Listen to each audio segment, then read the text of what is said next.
You used to be a security guard. You used to be in Hmm. real estate sales. Now you're in tech sales. So we've got a Yeah. lot to unpack here today. So why don't you take us back some of your experiences and how you found your way in tech sales? So, in terms of my experience, I've been in sales for a little bit. I started off as a sales associate at Home Depot, eventually finding my way into financial insurance. I was selling financial insurance, like life insurance. Um, that led me into real estate as well. And I was doing security. The yeah, so I've had so many hats throughout my experience of working jobs, but the way I got into tech sales was I watched a video with Cyrus and Anthony O'Neill, and you know they mentioned course careers and how affordable it can be to get into tech sales. So it really piqued my interest, and then I started just doing a whole bunch of research on tech sales and what it has to entail. And I even came across some of your videos, Trent. Let's go. Yeah. Subscribe now. Oh yeah, definitely subscribed. Um, but yeah, I love the content that you put out. It really makes the playing field like super simple. Like as long as you're putting in the effort, you can That's it. excel. And I like the fact that tech sales includes a base salary and the commission. Mm. So it's not just purely commission. Um, so I really like that fact. So that's really what piqued my interest in. I only found out about tech sales in towards the end of November, surprisingly. And speaking of putting in the work, first and foremost, you might be the most versatile person I've spoken with in a while. Doing security, selling tools at Home Depot, selling houses on the weekends, and then You funny. now you're selling tech. But you were telling me once we were getting started, Ari, that you made 85 calls today. You're like, I was putting the work on the phones. I'm like, how many calls you make? You're like, 85. I'm like, okay, when we get to 100, now we're starting to push it. How did that feel making 85 calls today? Because I imagine you've been ramping your way up here, trying to figure it out. Well, so this was my first week actually being on the floor sourcing leads. So it felt much better than I would say yesterday, because yesterday I was at 75 calls. So Mm, I'm every day trying to prep myself to make more calls, to at least be at a bare minimum 100 calls let's a day. go. Yes. Let's go. Well, But yeah, it's that's what we great. need. That's what we need to get to. What was it about? I know everyone mentions Cyrus. Everyone mentions this Anthony O'Neill. Yes. Apparently, they are the figureheads of tech sales and course careers and all that. But what was it about tech sales that drew you in? Because you were doing real estate at a real company. You were Right. doing some other things as well. You got a lot of options. Why tech sales? So what brought me into tech sales, I invest in big tech, well, like Google, Amazon, Facebook, all of them. So when I found out about the industry tech sales, it really piqued my interest because tech is a very big industry and it's very innovative. The tech is going to be here forever.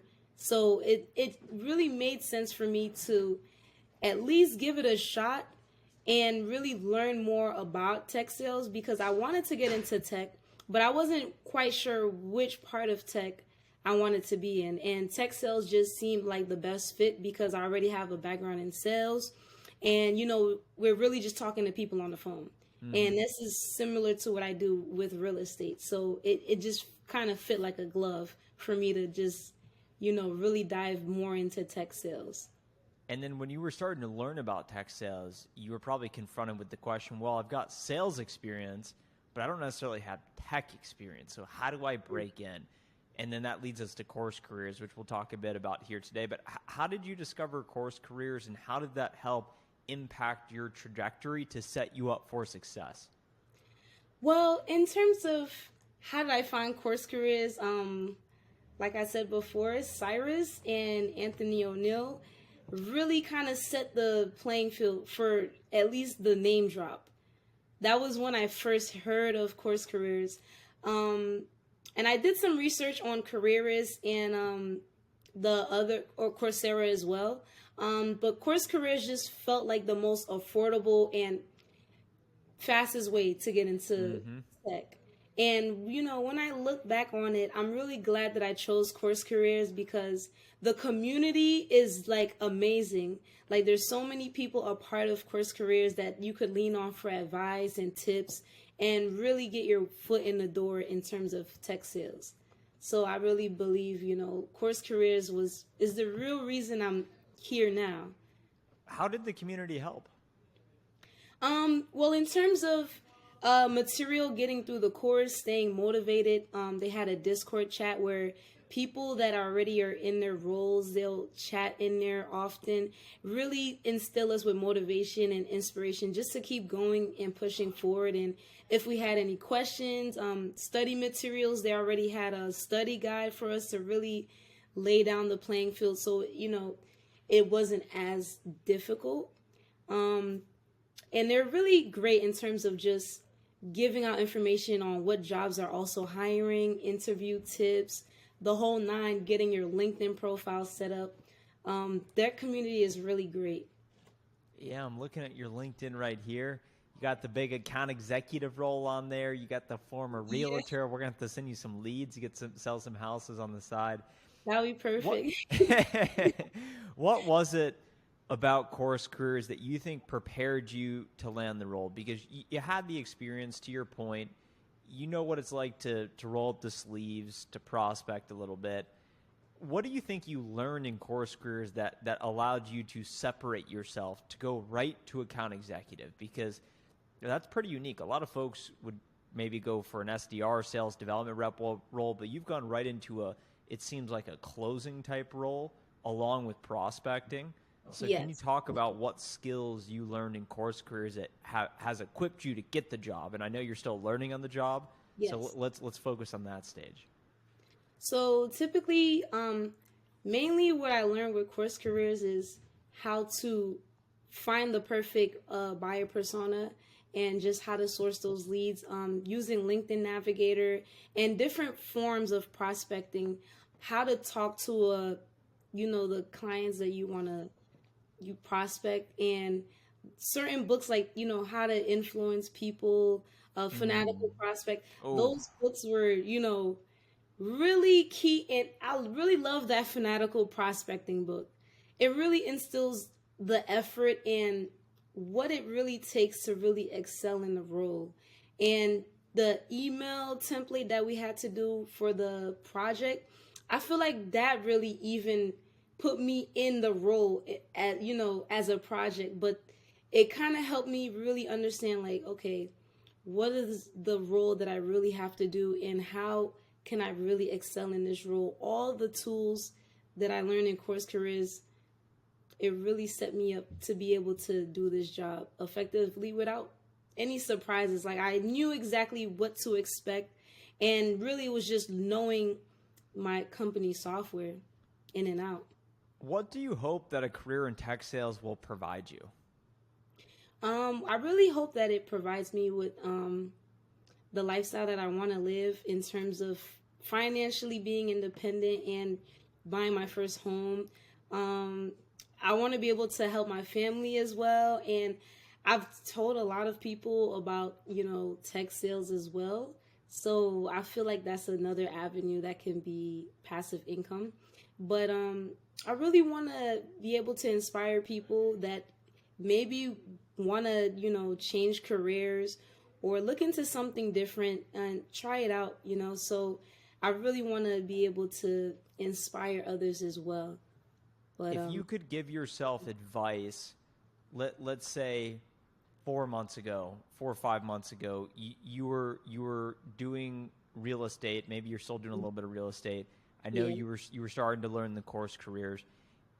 Take yourself back to right before you decided to invest in CourseCareers and learn the information. You said you were doing a lot of research.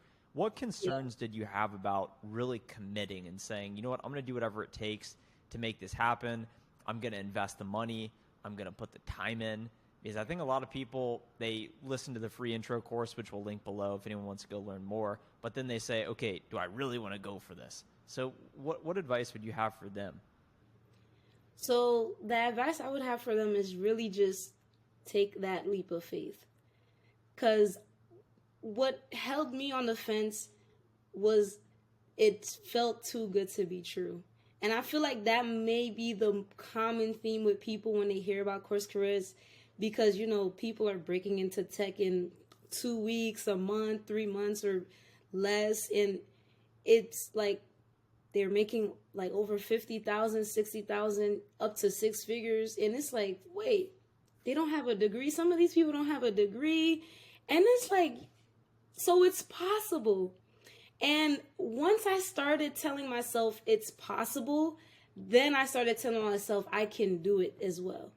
So it's like, if they can do it, I can do it too. And I feel like if you think on that time and change your mindset on just what is available and what is out there, I feel like more people would be more intrigued to at least, you know, get into the course and get a job in tech sales. Now that you're starting to make some money consistently and you see this future ahead, you want to become financially independent, buy a house, help your family. I did notice that you talk about investment management, and we're not going to give everyone stock picks. I know you've revealed some of your big tech favorites there, but how do you think about having maybe a little bit more steady income with a base salary coming in and then just managing your money at this stage of your life? So you're asking, how do I feel about that? Yeah, just how do you think about it? Because clearly you like to invest. Not everyone's coming up here saying, you know what, usually we're focused on tech sales, and that's what we wanted to cover. But I think that this is just an interesting side topic about money and now making it and now thinking about investing it to set yourself up in the future. Because not a lot of people are thinking about that. Yes. I like to think in the future because I've seen, you know, because I've worked so many different jobs, I've seen people where they're pushing 70 to 80 years old and they're still working. And that to me seems very scary, that you were forced to work and, you know, you don't, because Social Security isn't going to pay for all of your expenses and the luxury or, you know, the type of lifestyle people want to live realistically. And when it comes to that, people don't think about investing and really setting up for retirement or even think about retiring early. So these are things that I feel like, you know, it's really important to me. And I feel like this job will be able to set me up further and faster in terms of getting where I need to be financially and setting up my future and legacy, you know, for when I have kids. I feel like it's important. Everyone should be thinking about, you know, what can happen, because, you know, the big tech layoffs, so many people get laid off.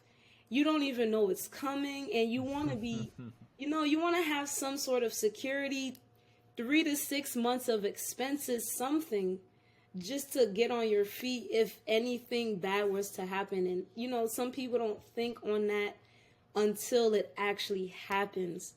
I like to be proactive and really plan for the future. So if anything like that was to happen, I know that I'm going to be good, you know, and as long as you're doing everything you have to do, you're putting in the right effort, and you've built a nice connection with multiple people, it should be fairly easy to get another job. But, you know, I still like to make sure I have expenses covered and just money in case anything were to happen. Let's tell the people how to make more money. They got to make more calls, as you know. So let's end on this. What is your plan to push 100 calls a day? So my plan to push 100 calls a day is really sourcing a lot more leads. So we're really getting paid to find new business. We have to find new business. We have to generate revenue for the company. And in order to do that, you have to mass call everyone, you know, that at least that meets the criteria of the clients you're going to be prospecting. And, you know, the way I want to break it up is I will spend at least 2 to 3 hours a day sourcing leads on the weekends as well, just so I can have a plethora of leads to cold call and really farm that relationship with the people that I'm talking, so that eventually when they're ready to close, then they're closing with me. So I feel like people try to make it hard. A no is not the end of the world. There's going to be somebody out there that will say yes. So you got to go through all of those no's to get to that yes. And, if you want to make a lot of money, you're going to have to go through so many no's to get to that yes. And as you're building the reps in, you're going to be able to handle those objections. So you don't have to talk to as many people, but you're still getting the same amount of yeses. So you're becoming more efficient at the end of the day. That's powerful stuff, Dare. Well said. It's certainly a philosophy that I've adopted. It's all about effort. I don't need to be better than anyone. I just need to show up and just make the call, and the rest will take care of itself. And to your point, we're always one call away from changing everything. Literally. We're one application to a company away from changing everything and getting hired. Mm-hmm. And all of a sudden, boom, you have what you want. And then you're thinking, is that what it was supposed to feel like? What's next? What's next? And I next? really aspire to be as good as you are, Trent, because I've been following your journey, and I love the content you put out. You really keep you really keep me motivated. If anyone is needing motivational and skills and everything, you need to go on Trent's YouTube channel. He got all the sauce. Yeah, I was like, Dare, if you don't plug me at the end, you're going to pull the security guard out and do that. But no, I appreciate that. You got any fun security guard stories to wrap us up here? It's crazy. I did my CourseCareers while I was working as a security guard. So during my 8-hour shift, I would typically do a mobile patrol. I bought an iPad so I could literally do the course while I was at work. And then I put in my 2 weeks as soon as I got that tech sales offer. And it was up from there. And, it happened so fast. It still feels like, it still doesn't feel real. It's been 1 week since I'm officially in the office. It's real, but we're here. And if it wasn't for CourseCareers and taking that leap of faith and believing, there's a job out there for me, I wouldn't be here. You got to take that leap of faith. Well, that's amazing, Dara. Thank you so much for showing up today and sharing your story. I imagine there's going to be someone out there that's going to be patrolling. It's going to be in a warehouse, working at McDonald's, doing something they don't want to be doing. They're going to be listening to this interview. They're going to say, okay, I can do it too. Boom. And then they start taking action. Right. Thank you so much, Trent. Yeah, thank you for being here. Anyone that wants to check out the free tech sales intro course, we'll link it below. We'll link down Dara if you want to check her out on LinkedIn. And have a great rest of the day, everyone. Bye. You too, Trent.